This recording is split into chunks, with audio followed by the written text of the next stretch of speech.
Hello दोस्तों, स्वागत है आपका करंट अफेयर की एक और नई वीडियो में। 16 नवंबर 2022 के जितने भी करंट अफेयर्स के क्वेश्चन हैं उन सभी को आज हम कवर करने वाले हैं। सो मेक श्योर वीडियो को पूरा ज़रूर से देखिएगा और आने वाले आपके जितने भी कॉम्पिटिटिव एग्जाम्स हैं उन सभी में ये आपकी हेल्प करने वाले हैं। सो मेक श्योर वीडियो को करते हैं स्टार्ट। वीडियो को स्टार्ट करते हुए सबसे पहला इसका हमारा क्वेश्चन है कि प्रतिवर्ष झारखंड राज्य का जो स्थापना दिवस है वो कब मनाया जाता है। तो बेसिकली दोस्तों जो झारखंड है वो 15 नवंबर 2000 में बिहार से अलग होकर 15 नवंबर 2000 में बिहार से अलग होकर एक 28वें राज्य के रूप में आया और इसकी जो स्थापना है वो 15 नवंबर 2000 को हुई थी। इसलिए जो झारखंड राज्य का जो स्थापना दिवस है वो 15 नवंबर को मनाया जाता है, याद रखना है आपको। और उसी के साथ अब हम चलते हैं हमारे अगले क्वेश्चन पर। अगला क्वेश्चन हमारा कहता है कि 14 नवंबर 2022 को कहाँ पर इन आवर लाइफ टाइम अभियान शुरू किया गया है। ऑप्शन आपके सामने, पहला बर्लिन, दूसरा है ग्लासगो, तीसरा है मिस्र और चौथा है पेरिस। तो बेसिकली दोस्तों हाल ही में जो कोप 27 का जो आयोजन चल रहा है, जो कि मिस्र में हो रहा है, इस मिस्र में जो कोप 27 का जो आयोजन चल रहा है उसमें भारत के पर्यावरण मंत्रालय और यूएनडीपी की सहायता से, United Nation Development Programme UNDP की सहायता से एक अभियान शुरू किया गया है जिसका नाम है इन ओवर लाइफ टाइम। याद रखना है आपको, इन दोनों की सहायता से ही इन ओवर लाइफ टाइम अभियान शुरू किया गया है। और इसका जो बेसिकली उद्देश्य है वो ये है कि 18 से जो 23 वर्ष के जो युवा वर्ग हैं उनको स्थायी जीवन शैली का उपयोग कराना और पर्यावरण संरक्षण करना, इन दोनों का मेन उद्देश्य है इसमें। और इसका जो अभियान है ये शुरू किया गया है वो किया गया है मिस्र के कोप 27 से, याद रखना है आपको। और इसी के साथ यहाँ पर कुछ ऑप्शन है जिसमें से पहला है बर्लिन। दोस्तों जो बर्लिन है वहाँ पर सबसे पहला कोप फर्स्ट का आयोजन किया गया था, बर्लिन में कोप फर्स्ट का आयोजन किया गया था। और जो ग्लासगो है उसमें कोप 26 का आयोजन किया गया था, याद रखना है आपको। और जो पेरिस है, पेरिस उसमें कोप 21 का आयोजन किया गया था जिसमें मॉन्ट्रियल प्रोटोकॉल हुआ था, याद रखना है आपको। और जो कोप की फुल फॉर्म है वो आपको याद रखनी है, कॉन्फ्रेंस ऑफ पार्टीज, याद रखनी है आपको, कॉन्फ्रेंस ऑफ पार्टीज। उसी के साथ अब हम चलते हैं हमारे अगले क्वेश्चन पर।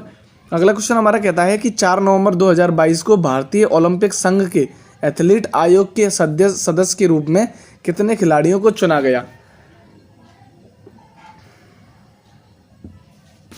ऑप्शन आपके सामने, पहला 10, दूसरा है 14, तीसरा है 15 और चौथा है 16।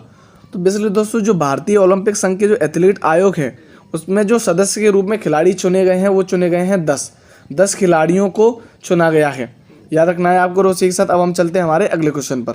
अगला क्वेश्चन हमारा कहता है कि कौन सा देश अंडर 19 पुरुष T20 विश्व कप 2024 की मेजबानी करेगा। ऑप्शन आपके सामने, पहला साउथ अफ्रीका, दूसरा है श्रीलंका, तीसरा है दुबई और चौथा है मलेशिया।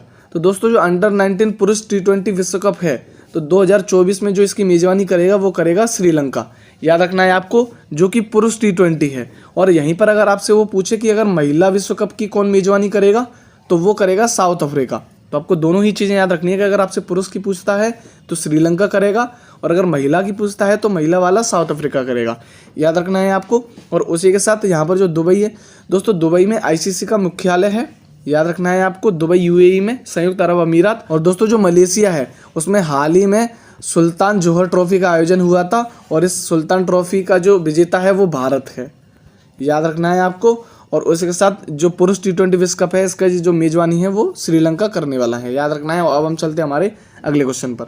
अगला क्वेश्चन हमारा कहता है कि 19 नवंबर से 6 दिसंबर 2022 तक कहाँ पर इंटरनेशनल गीता महोत्सव मनाया जाएगा। ऑप्शन आपके सामने, पहला हरियाणा, दूसरा है दिल्ली, तीसरा है ग्वालियर और चौथा है नागालैंड। तो बेसिकली दोस्तों जो गीता महोत्सव है वो महाभारत से रिलेट करता है। तो उसी के साथ आपको याद होना चाहिए कि जो महाभारत का जो युद्ध था वो किस क्षेत्र में हुआ था। तो अब याद रखना है आपको, महाभारत का जो युद्ध हुआ था वो कुरुक्षेत्र हरियाणा कहा जाता है। तो जब वहाँ पर इसका युद्ध हुआ था तो उसी के साथ जो इंटरनेशनल गीता महोत्सव है वो हरियाणा में मनाया जाता है। और पहले 1989 से इसकी स्थापना हुई थी, 1989 में इसका स्टार्ट हुआ था। और जब 1989 में इसकी स्टार्ट हुई तब इसका जो नाम था वो सिर्फ गीता महोत्सव था, लेकिन फिर उसके बाद जब लोग बाहर से भी इस इंटरनेशनल महोत्सव में आने लगे तो उसके बाद फिर इसके नाम को 2016 में इंटरनेशनल गीता महोत्सव कर दिया था, याद रखना है आपको। और इसका जो आयोजन है वो हरियाणा में हुआ है।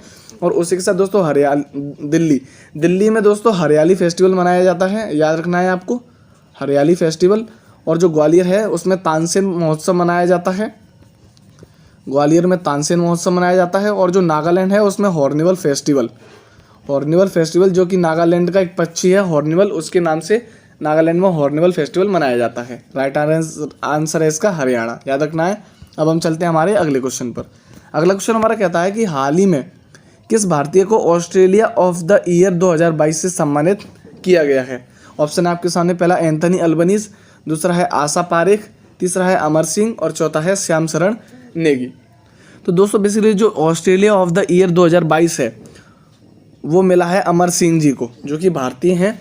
और अमर सिंह जी ने ऑस्ट्रेलिया में टर्बन्स ऑफ ऑस्ट्रेलियन या जो संगठन है उसकी स्थापना की थी। याद रखना है आपको, जो टर्बन्स ऑफ ऑस्ट्रेलियन है इस संगठन की स्थापना की थी इन्होंने, और ये बेसिकली एक स्वयंसेवक है, याद रखना है आपको। और उसी के साथ यहाँ पर कुछ ऑप्शन है जिसमें से पहला है एंथनी अल्बनीज।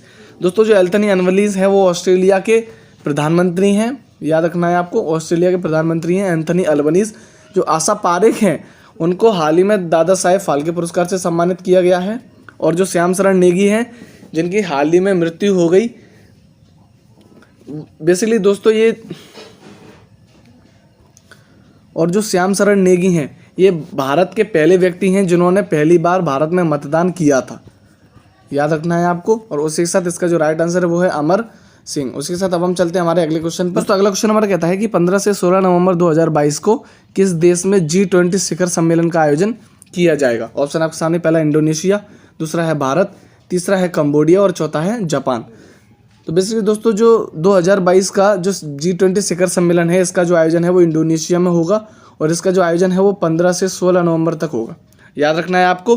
और अगर आपसे यहीं वो 2023 के बारे में पूछता है तो जो 2023 का जो G20 शिखर सम्मेलन है वो भारत में आयोजन होगा, याद रखना है आपको। और उसी के साथ जो कंबोडिया है उसने हाल ही में आसियान का जो शिखर सम्मेलन है वो कंबोडिया में आयोजित हुआ है, और भारत की तरफ से जो मेजबानी की है वो की है जगदीप धनखड़ जी ने, जो कि भारत के उपराष्ट्रपति हैं, याद रखना है आपको। और उसी के साथ इसका जो राइट आंसर है वो है इंडोनेशिया। 2022 में शिखर सम्मेलन की जो आयोजन है वो इंडोनेशिया में हुआ है। उसी के साथ अब हम चलते हैं हमारे अगले क्वेश्चन पर। दोस्तों अगला क्वेश्चन कहता है कि 13 नवंबर 2022 को कौन स्लोवेनिया देश की पहली महिला राष्ट्रपति बनी है। ऑप्शन आपके सामने, पहला लिज ट्रस, दूसरा है नागोजी ओंकाजाइबेला, तीसरा है कैटलिन नोवाक और चौथा है नताशा पिरक मसूर। तो बेसिकली दोस्तों हाल ही में जो स्लोवेनिया देश की जो पहली महिला राष्ट्रपति बनी है उनका नाम है नताशा पिरक मसूर, याद रखना है आपको। और उसी के साथ यहाँ पर कुछ और ऑप्शन है जिसमें से पहला है लिज ट्रस। दोस्तों हाल ही में इंग्लैंड में चुनाव हुए थे जिसमें लिज ट्रस ने इस्तीफा दे दिया था, और उसके बाद जो ऋषि सुनक है वो इंग्लैंड के नए प्रधानमंत्री बने, और उससे पहले जो प्रधानमंत्री थे वो थी लिज ट्रस, तो आपको याद रखना है। और उसी के साथ जो नागोजी ओंकाजाइबेला हैं वो WTO की पहली महिला महानिदेशक हैं, याद रखना है आपको। और इसका जो राइट आंसर है वो है नताशा पिरक मसूर, याद रखना है। और अब हम चलते हैं हमारे अगले क्वेश्चन पर। अगला क्वेश्चन हमारा कहता है कि 14 नवंबर 2022 को भारत और किस देश के बीच में युद्ध अभ्यास का आयोजन हुआ है। ऑप्शन आपके सामने, पहला जापान, दूसरा अमेरिका, तीसरा है श्रीलंका और चौथा है उज्बेकिस्तान। तो दोस्तों बेसिकली जो युद्ध अभ्यास है वो इंडिया और अमेरिका के बीच में हुआ है, याद रखना है आपको। जो युद्ध अभ्यास है वो इंडिया और अमेरिका के बीच में हुआ है। और उसी के साथ यहाँ पर कुछ और ऑप्शन है जिसमें से पहला है जापान। तो जो दोस्तों धर्मगोर्जियन है, जो धर्मगोर्जियन एक्सरसाइज है वो इंडिया और जापान के बीच में होती है। और श्रीलंका में सिलीनेक्स, इंडिया और सिलीनेक्स, जो सिलीनेक्स एक्सरसाइज है वो इंडिया और श्रीलंका के बीच में होती है, आपको याद रखना है।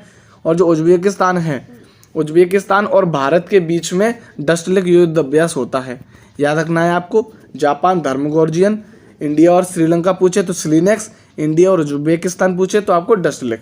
और जो युद्ध अभ्यास है वो अमेरिका के बीच में होता है, याद रखना है। और अब हम चलते हैं हमारे अगले क्वेश्चन पर। दोस्तों अगला क्वेश्चन कहता है हमारा कि हाल ही में कौन सी कंपनी $1 ट्रिलियन खोने वाली दुनिया की पहली सार्वजनिक रूप से सूचीबद्ध कंपनी बन गई है। ऑप्शन है आपके सामने, पहला माइक्रोसॉफ्ट, दूसरा है गूगल, तीसरा है ट्विटर और चौथा है अमेजोन। तो दोस्तों इसका जो राइट आंसर है वो है अमेजोन।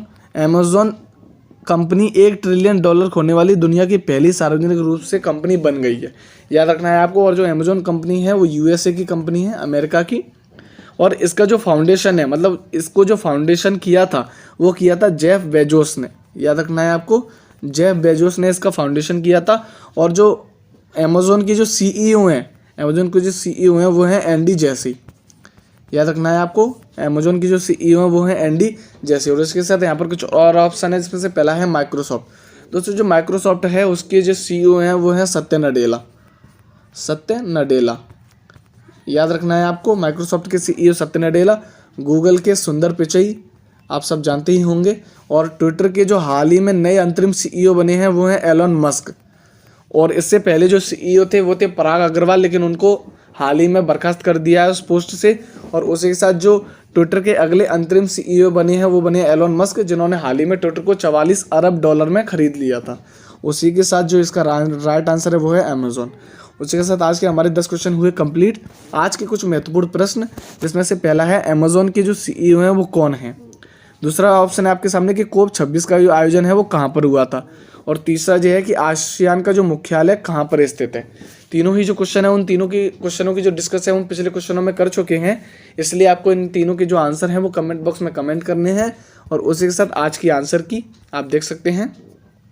अगर आपको इसकी PDF डाउनलोड करनी है तो डिस्क्रिप्शन में PDF की लिंक दी हुई है, वहाँ से जाकर आप PDF डाउनलोड कर सकते हैं। रोज करंट अफेयर पढ़ने के लिए चैनल को सब्सक्राइब जरूर से कीजिएगा।